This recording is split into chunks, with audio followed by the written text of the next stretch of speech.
সুপ্রিয় দর্শক আসসালামু আলাইকুম, কেমন আছেন সবাই? আশা করি সবাই ভালো আছেন। তো যেখান থেকে ভিডিওটি দেখছেন সবার প্রতি আন্তরিক শুভেচ্ছা অভিনন্দন। তো সবাই জানেন যে লতার অপারেশন হয়েছিল আজকে, সেটা মানে ডাক্তার দেখতে চাইছে যে সেলাইটা কাটবে নাকি। এই জন্য আমরা আজকে আবার দীপা ক্লিনিকে যাচ্ছি। এই যে দীপা ক্লিনিক, তো ডাক্তার নেই, ডাক্তার উপরে গেছে। ফোন দিলাম তো বললো অল্প একটু দাঁড়াও। তো কি মনে হয় তোমার সেলাই আজকে কাটবে নাকি? আমি জানি কি, হ্যাঁ আমি জানি ডাক্তার দেখছে তারপর তাহলে সেলাইটা কেটে পাইপটা বের করে দিলে ভালোই হয় না? হ্যাঁ ভালোই হয়, যন্ত্রণা খুব মানে ওই পাইপের জন্যই শান্তি হালে সুবিধা পাইনি, ঘুমাতে পারিনি, নিজে একটা বিপদে আসি। তাই তো দীপা ক্লিনিক চলে যাচ্ছি। তো দেখি ডাক্তারের সঙ্গে কথা বলি কি বলে। হ্যাঁ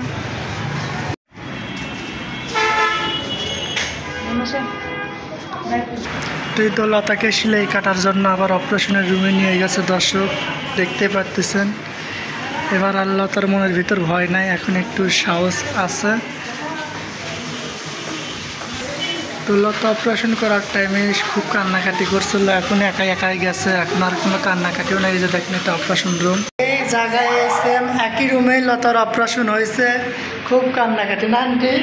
আর আজকে দেখেন মুখ থেকে হাসি ফুরোচ্ছে না। তো আজকে লতার সেলাই কাটলো, এখন আটকা দিচ্ছে না।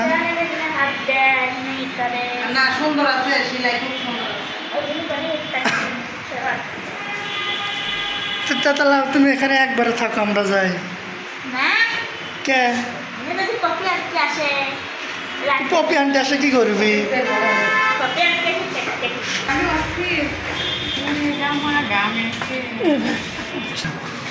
তো দেখি চলো সেলাই কাটা হচ্ছে কি দেখো বাবা।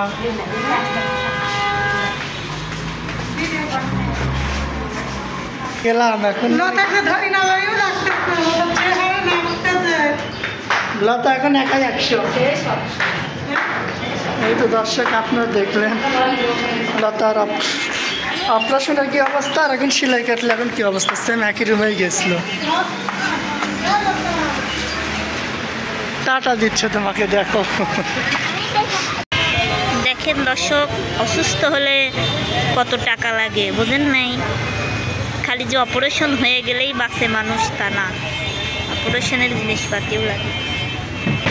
তো আজকে অবশ্য জানেন আপনারা, আইছিলাম সেলাই কাটার জন্যে দীপা ক্লিনিকে। তো আমি আইছি, মা আইসে, আলিফা আইসে, আমার মা আছে এখানে, যে আলি ওষুধ নিচ্ছে। দীপা ক্লিনিকের নিচ থেকেই নিয়ে যাচ্ছে আর কি। তো মনে করছিলাম যে হয়তো ভালো হয়ে যাবি, এখনও অনেক ওষুধ খাওয়া লাগবে। ঠিক আছে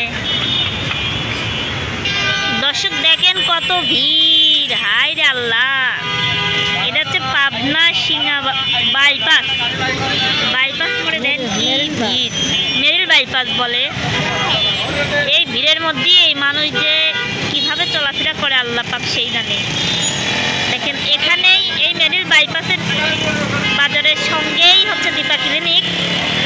তো এই ক্লিনিকটা খুবই ভালো, আপনারা যদি সেবা নিতে চান তো এখানে চলে আসবেন, সিঙ্গি বাইপাসের সঙ্গেই। দেখেন কি ভিড়, দেখেন কি অবস্থা। তো প্রিয় দর্শক, অবশেষে বাড়িতে চলে আসলাম।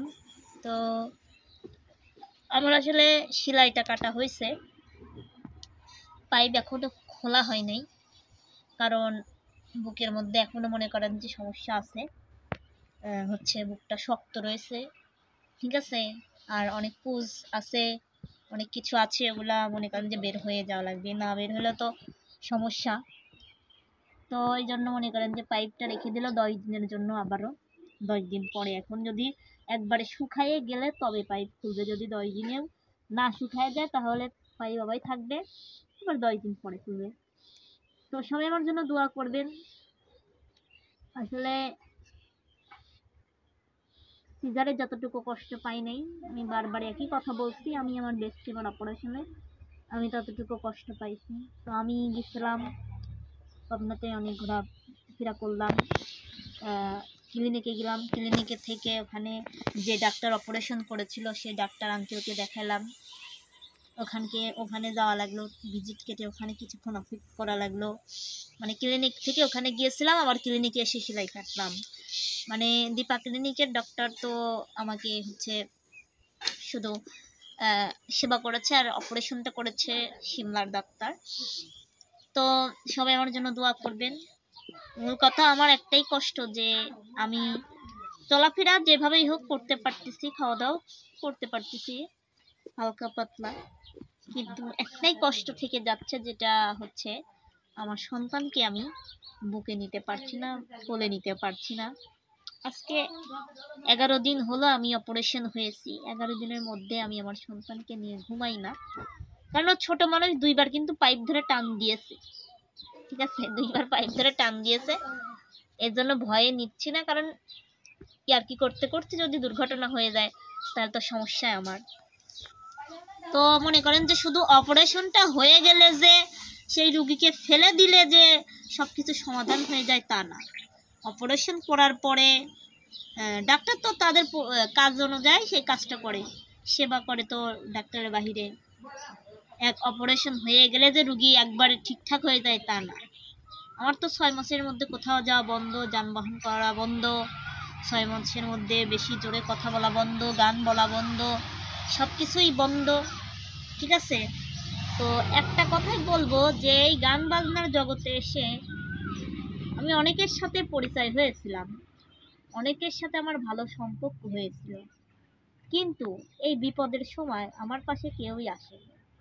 যাদেরকে আমি মন থেকে ভালোবেসেছিলাম, বলতে চাই না তাদের নাম, শুধুমাত্র 4 জন ছাড়া আমার পাশে কেউ আসেনি, কেউ দেখেনি। আসলে একটা কথা কি, যে আমি কিন্তু মানুষের জন্য অনেক দূর পর্যন্ত ছুটে গিয়েছি, এক চোখের দেখার জন্য ফোন করেও ডেকেছি, কিন্তু এই মানুষটা, এই আমিটাই যদি মারা যেতাম, যদি মারা যাই, তখন কিন্তু টাইম সবারই হবে। ঠিক আছে, তো যাই হোক, তাদেরকে কি বলবো, বলার মতো ভাষা নাই। হয়তো তাদের আমার জন্য কোনো সময় নাই, টাইম নাই, আর আমার সাথে টাইম কাটাতে আসলে হয়তো তাদের সময়টা নষ্ট হবে। একটা কথা সব সময় মনে রাখি বা মনে রাখবো, তো মানুষকে আমি চেহারা দেখেই চিনতে পেরেছি। মানে এই বিপদের সময়টা না আসলে তাদেরকে চিনতে পারতাম না, তাদেরকে বুঝতে পারতাম না। তো বিপদ সবারই আসে, আমার বিপদ এসেছে, চলে যাবে, সমস্যা নেই। তাই আল্লাহকে বলি যে আল্লাহ তুমি ছাড়া দুনিয়াতে কেউ নেই, তুমি উপরে, দুনিয়াতে মা আর স্বামী ছাড়া মেয়েদের জীবনে আর আপন কেউ হয় না। তো যাই হোক, সবাই দোয়া করবেন আমার জন্য। এতটুকু, অনেকের প্রতি ক্ষোভ থাকলো, তাদের প্রতি আফসোস থাকলো, এটাই। তো তাদের জন্যও দোয়া করি, আর আমাদের জন্য সবাই দোয়া করবেন, আমি যেন দ্রুত সুস্থ হয়ে যাই, দ্রুত আমার ঘাওটাও শুকিয়ে যায়, দ্রুত ভালো হয়ে যায়। তো সবাই ভালো থাকবেন, বেশি কথা বলবো না, বেশি কথা বললে প্রবলেম। ভালো থাকবেন, সুস্থ থাকবেন।